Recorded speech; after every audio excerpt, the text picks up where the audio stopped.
The question here, are some pet products, which are sold in thousands of stores, harming and sometimes even killing cats and dogs? Investigative reporter Joel Grover has uncovered some alarming evidence, and tonight he's here with it. Joel. Well, Paul and Colleen, we're talking about these products which are sold in major supermarkets and pet supply stores. They're meant to get rid of fleas and ticks on your pets. But we've been looking closely through government data and have found thousands of reported pet illnesses and deaths that are linked to these kinds of products.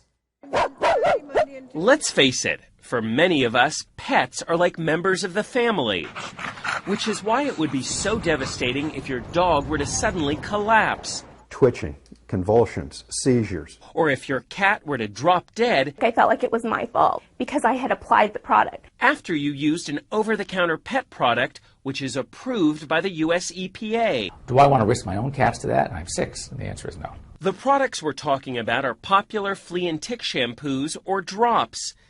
They're sold by different companies under different names, but they all contain the same type of pesticide, called pyrethrins, or the synthetic versions known as pyrethroids. These are the same pesticides used in well-known products to kill bugs around your house. Is this completely safe? Yeah. That's what Heidi Wohler of Santa Clarita says they told her when she bought BioSpot flea and tick shampoo for her 2 cats, Hummer and Samson. I read the directions and I followed them thoroughly. But within minutes of applying the shampoo, Heidi says both cats began having seizures, especially Hummer. He's shaking, he can't breathe. Samson was saved by an emergency room vet, but Hummer didn't make it. He died a horrible, violent, fast death. This is not an isolated case. We looked through the EPA's database of reported incidents involving domestic animals from all products containing pyrethrins and pyrethroids. We found numerous cases of animals whose skin was burned, animals who had seizures and vomiting, tens of thousands of reported incidents, including thousands of deaths. Even the EPA admits it's not sure how many thousands of animals have been harmed by these pesticides. If they're on the shelf in a grocery store or a drugstore, you assume that that's been tested and is fine. But things weren't fine when Rich Parsons of La Quinta applied Hart's flea and tick drops to his dog Duffy. They contain a pyrethroid called phenothryn. The following day, Duffy was having seizures, and 2 days later he died at this animal hospital. This was not a pleasant death. This was really a devastating loss for us because he just meant the world to us. In fact, there are entire websites where pet owners report illnesses and deaths after using products containing pyrethrin and pyrethroid pesticides. How's he doing? Good. Yeah. Well-known veterinarians like Dr. Jeff Werber of L.A. say a certain percentage of pets have adverse reactions to these products. We do know that some of these products can be toxic.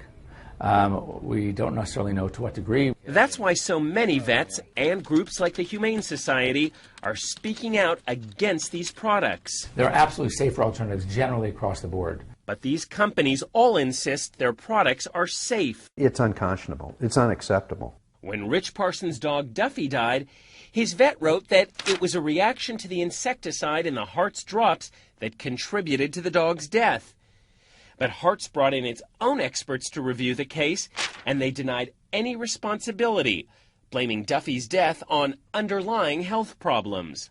He's a perfectly healthy cat. And when Heidi Wohler's cat Hummer died, her vet wrote that based on the cat's symptoms, the pyrethrin in the BioSpot shampoo contributed to Hummer's death.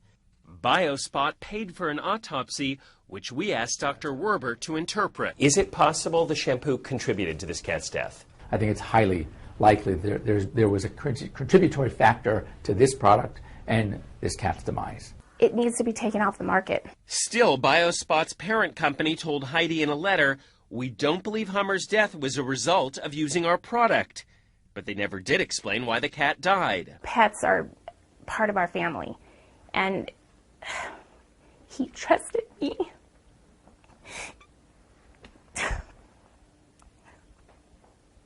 So I, in turn, tried to do my best, and I trusted the product.